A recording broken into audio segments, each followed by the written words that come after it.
Sunday proved to be a history maker in St. Louis.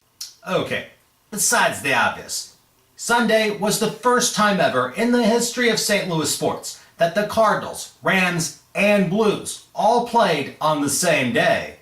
As the Rams continue their quest to become even more irrelevant than SLU basketball, and the Blues, they're struggling on a ridiculously long West Coast road trip. Somehow, I don't think too many people are interested at this point with either, considering what everyone out there is thinking about right now is World Series. And I'll be talking about that, amongst other things, next.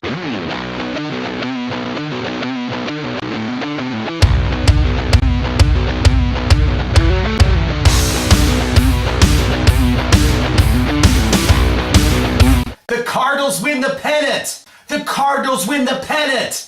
Go crazy, folks! Go crazy! Cards win Game 6, beating the Brewers 12-6, sending them to their 18th World Series in franchise history.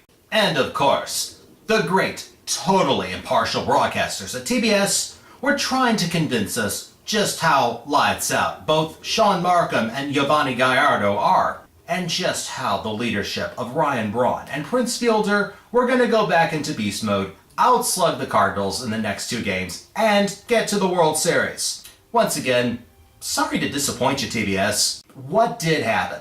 Markham had yet another meltdown in the first inning.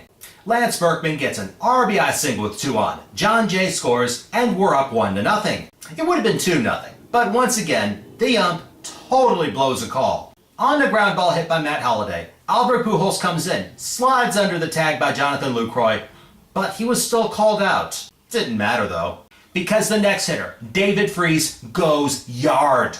3-run homer, and we're up 4-0. And that was pretty much it for Markham. Edwin Jackson, sadly, he didn't fare much better. He gives up a solo home run to Corey Hart to lead off the bottom of the first. And the Cardinals are up now at this point 4-1. The second inning, he gives up another couple home runs. A solo shot to Ricky Weeks to lead things off, and a 2-run shot by Lucroy to make this game just a tad bit too close. Chris Narveson comes in for the Brewers in the second. According to TBS, he's the savior of the pitching staff. Some savior. Rafael Furcal homers off of him in the second. At that point, the Cardinals are back out on top 5-1.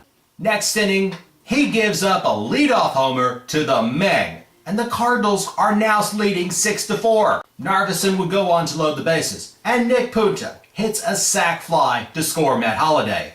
See? I told you good things happen when you put Punta in the lineup. And so much for Narveson. Next up, LaTroy Hawkins comes in, and Alan Craig greets him with a 2-run single, and the Cardinals have the lead 9-4. And unfortunately, I'm still nervous at this point. Ajax was finished, and both teams pretty much emptied out their bullpens for the duration of the night. While the Brewers, despite TBS trying to set up a comeback, that didn't happen, even though they managed to score a couple of runs, with an RBI double by Yuniesky Betancourt in the fourth, and a sac ground out by Ryan Braun in the fifth. Yeah, you know the one for which a split second it appeared that Pujols re-injures himself, but he stays in, and he'd be okay. However, in all reality, the atmosphere by this point at Miller Park was pretty much a morgue. In fact, some even treated it like a funeral of sorts, like this girl. Okay, that was just mean. And speaking of unclassy, you know, despite what you might think, Milwaukee does have somewhat of a rich baseball tradition. They had the Braves back in the 50s and 60s, before they moved to Atlanta. Anyhow, for the first pitch, you could have had the likes of Hank Aaron, or Brewers greats like Robin Yount, Paul Molitor, or even Raleigh Fingers. You know, the guy with that handlebar mustache. Instead, they bring out this creepy-looking guy in a Sully costume from Monsters, Inc. to do the honor. And you know what? I will laugh so hard if Disney sues the Brewers for copyright infringement over that.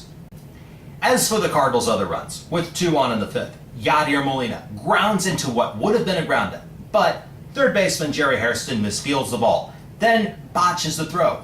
He was charged with 2 errors, and Matt Holliday scored.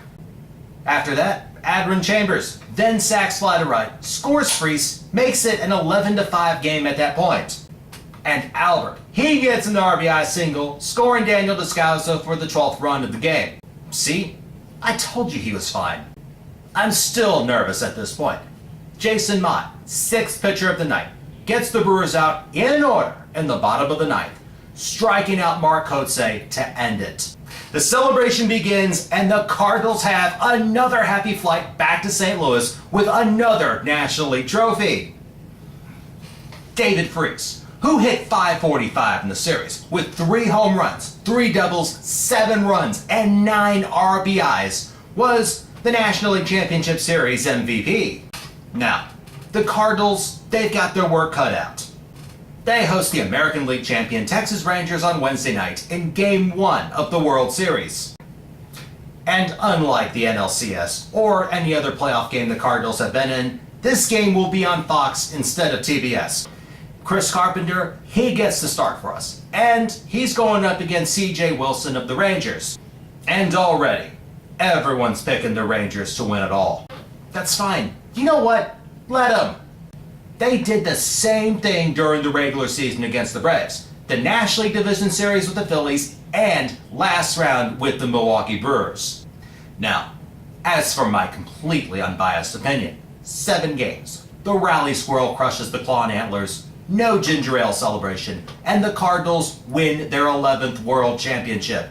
Should be a fun one. What are your predictions? As always, submit your answers, comments, questions, responses, or anything else in the comment box below. Subscribe on YouTube, follow me on Twitter, and check out www.i70baseball.com. Oh, and one more thing. We're still in it, and I hope that crying T-Flush enjoys watching the Cards in the World Series. Anyhow, it's gonna be fun. I can't wait. Till next time, everyone, go Cards.